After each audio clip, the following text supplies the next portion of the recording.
Friends, स्वागत है आप सभी का त्रिपाठी सोशियोलॉजी चैनल में।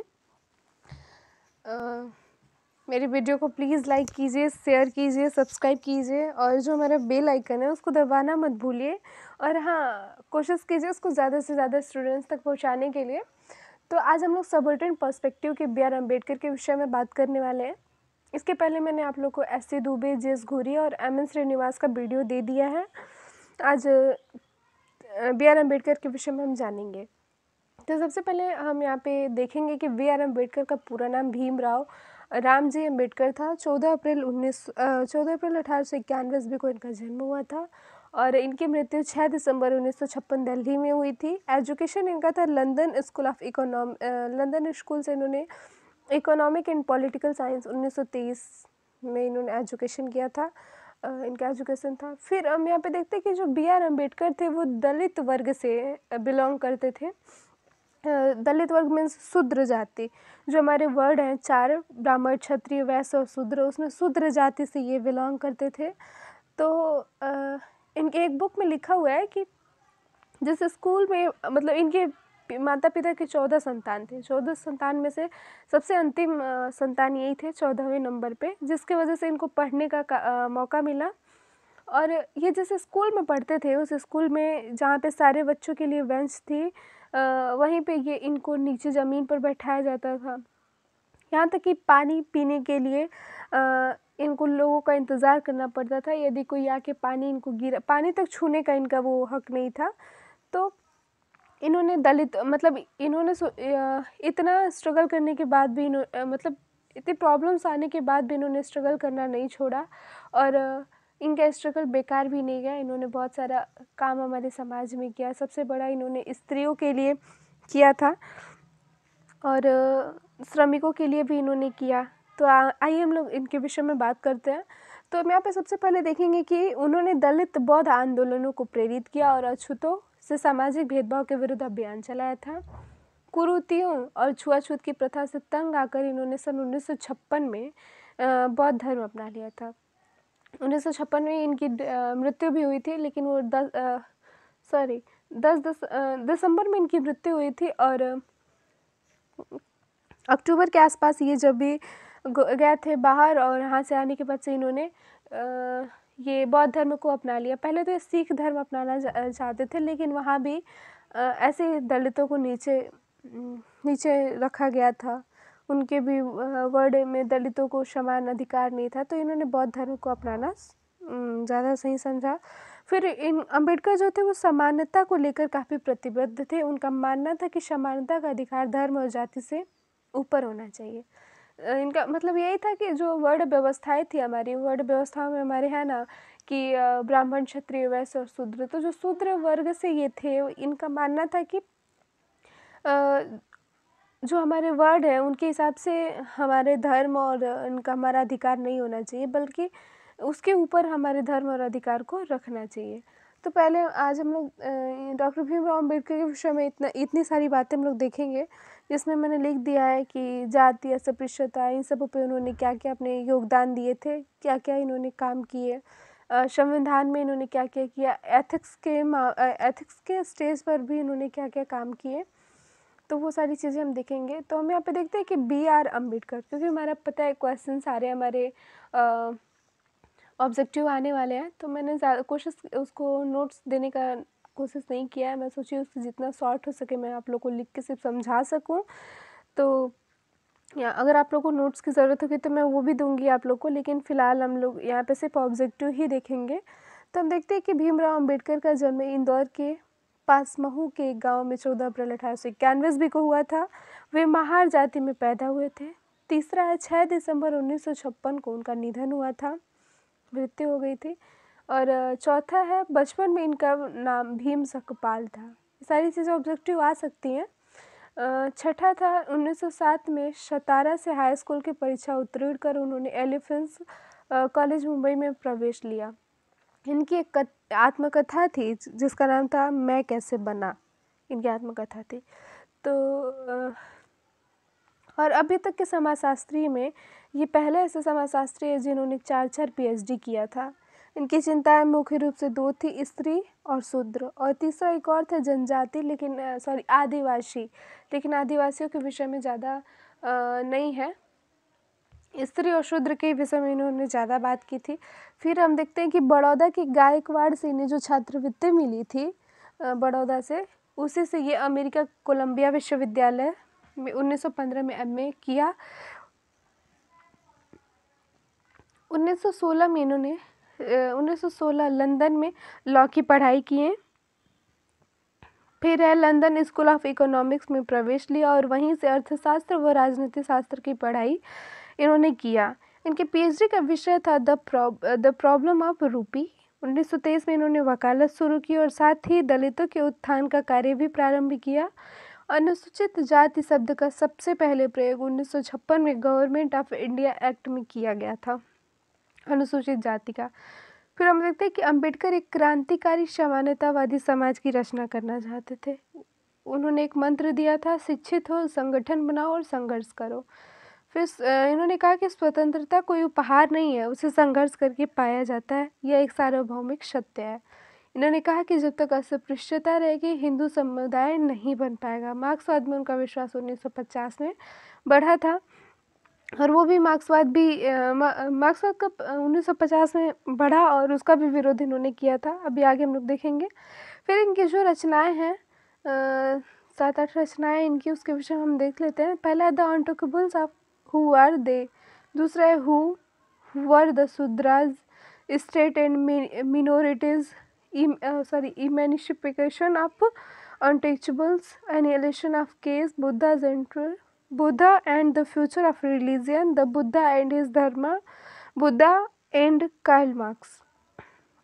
अम्बेडकर का मानना था कि सती प्रथा, बाल विवाह, विधवाओं पर प्रतिबंध, विधवाओं के पुनर्विवाह पर प्रतिबंध, ये सारी सामाजिक कुरीतियां हैं जो जाति व्यवस्था के ही परिणाम है। इन्होंने सन 1920 में 1920 में इन्होंने हिंदू कोड बिल जाति के विषय में बताया था। एक और इनका विषय था जिस पर उन्होंने ध्यान दिया, वो था शक्ति तथा सरकार। तो हम यहाँ पे देखते हैं कि सबल्टन पर्सपेक्टिव के इनके दलित परिप्रेक्षण क्या है, और भीमराव अंबेडकर के जन्म के विषय में यहाँ पे डिफाइन किए हैं, उसको हम आप लोग को बता देते हैं। ये जो हमारे सबल्टन पर्सपेक्टिव में दो लोग हैं, बी आर अम्बेडकर और डेविड हार्डीमैन। तो हार्डीमैन का विषय मैं अगले वीडियो में आप लोग को दूंगी। तो यहाँ पे इन्होंने दलित वर्ग को सामाजिक, राजनीतिक या पदानुक्रम या संस्तरण में निम्न रैंकिंग वाले व्यक्ति होते हैं, जिसका अर्थ ऐसे व्यक्ति से होता है जो हाशिए हो या जिसे उत्पीड़ित किया गया है। भीमराव अम्बेडकर, इनका जन्म 14 अप्रैल सन 1891 ईस्वी महाराष्ट्र के महार जाति में अस्पृश्य जातियों में गिनी जाती है, वहीं हुआ था। इन्होंने दलित के उत्थान के लिए बहुत कार्य किए थे। इन्होंने दलितों की अवधारणाएं भी दी थी। दलित आंदोलन, जिनका संबंध सामाजिक राजनीतिक जागरूकता से था, यह अम्बेडकर का ही उत्पादन था। इनका एक मंत्र था, शिक्षित हो, संगठन बनाओ तथा संघर्ष करो।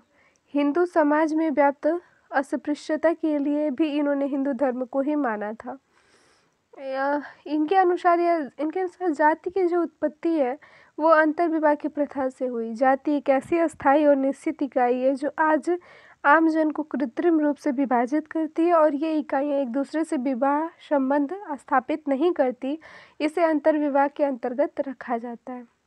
यह मानते थे कि हिंदू धर्म समानता को स्वीकार नहीं करता है। विभिन्न वर्ग की पद या परिस्थिति की असमानता एक अस्थायी संबंध का परिचायक है। मनुस्मृति में जो 3 वर्डों की बात की गई है, फिर गीता में भी 4 वर्डों की बात की गई है, मनुस्मृति में भी 4 वर्डों की बात की गई है, जिसमें शूद्र का काम है अपने से ऊपर तीनों वर्डों की सेवा करना।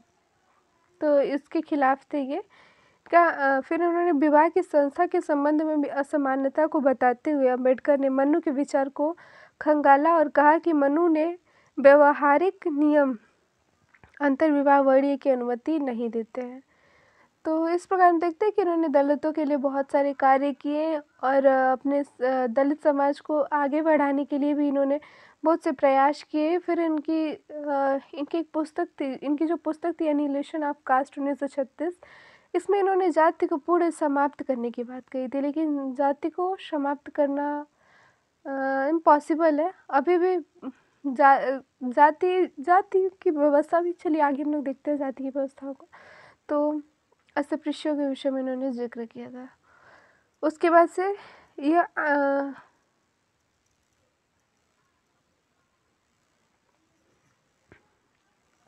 हाँ, फिर हम यहाँ पे देखते हैं कि 1936 में independent labour party all India schedule caste government of India 1935 में इन्होंने ब्रिटिश के शेड्यूल को भारत में ला दिया। तो अस्पृश्य, यहाँ पे जो लिखा है मैंने अस्पृश्यता के विषय में, कि जो शोधार्थी नैतिकता तथा क्रियाशीलता व्यक्ति के रूप में अंबेडकर द्वारा अस्पृश्यता की चर्चा उनकी जाति दृष्टि के साथ जुड़ी हुई थी। अस्पृश्यों की जो हालत है उसे देखकर लोगों में सहानुभूति पैदा होनी चाहिए। यह सहानुभूति उनके हालात को सुधारने में मदद करती है। तो ये सारी चीज़ें, फिर अब हम एथिक्स के मामले से मतलब एथिक्स के तहत हम लोग यहाँ पे डॉक्टर अम्बेडकर को समझते हैं। तो यहाँ पे सबसे पहले हम 3 स्टेज बनाते हैं इनका, जिसमें पहले में परिचय, दूसरे में इनकी पुस्तकें और तीसरे में इनकी नैतिकता के विषय में हम लोग बात करेंगे। तो परिचय इनका है, परिचय मतलब इनका जन्म जो है वो दलित परिवार महार में, मतलब महाराष्ट्र में महार नामक महार परिवार में हुआ था। अपने माता पिता के इनके 14 संतान थे, जिसमें से वे अंतिम संतान थे। इनके पिता जो वो BIA के सूबेदार थे और अंतिम संतान होने के कारण ही इन्हें शायद पढ़ने का मौका भी मिला। फिर बड़ौदा से जो उनको छात्रवृत्ति मिली, उससे एक कोलंबिया में MA की पढ़ाई की इन्होंने। और उसके बाद से इन्होंने आंदोलन किया। आंदोलन इन्होंने शूद्र समाज, महिला और जनजाति के लिए किया था। तो शूद्र समाज के लिए इन्होंने 1919 में आंदोलन किया। फिर 1927 मनुस्मृति दहन का आंदोलन इन्होंने किया था। उसके बाद से संविधान के विषय में इन्होंने आर्टिकल 14 और आर्टिकल 18 के विषय में बात की। तो संविधान में इन्होंने समानता के अधिकार के विषय में भी बताया था, के विषय में बात किया था। तो 1947 में जब प्राइम मिनिस्टर अब नेहरू जी थे और law minister doctor BR Ambedkar थे, तब इन्होंने भीमराव अम्बेडकर ने तब 3 सीजन चलाए थे, जिसमें से पहला था Hindu marriage act. Hindu marriage act के तहत यदि कोई पुरुष अपनी स्त्री रहते हुए भी दूसरी स्त्री के साथ संबंध बनाता था, तो उस पहली स्त्री की शिकायत करने पर उसे 7 साल की जेल थी। हिंदू मैरिज एक्ट इन्होंने बनाया। फिर इन्होंने हिंदू सीजन एक्ट बनाया, जिसमें बेटों के साथ बेटी की भी संपत्ति का हिस्सा माना गया। आज भी ऐसा है। आज ये मान्यताएं हो ही गई हैं कि मतलब उसके पहले जो था 1955-56 के पहले था कि बेटा जो है, मतलब पैदा होते ही बेटे के नाम वो सारी चीज़ें हो जाती थी। और हिंदू धर्म में हमारी ये था कि अगर बाप जिंदा है तो बाप की जब मृत्यु होगी तो वो सारी जितने भी उसके मतलब उसके जो धन संपत्ति है उसका उत्तराधिकारी उसका बेटा ही होगा। लेकिन इन्होंने एक्ट चलाने के बाद इन्होंने कहा कि बेटों के साथ साथ बेटी को भी संपत्ति का हिस्सा दिया जाए।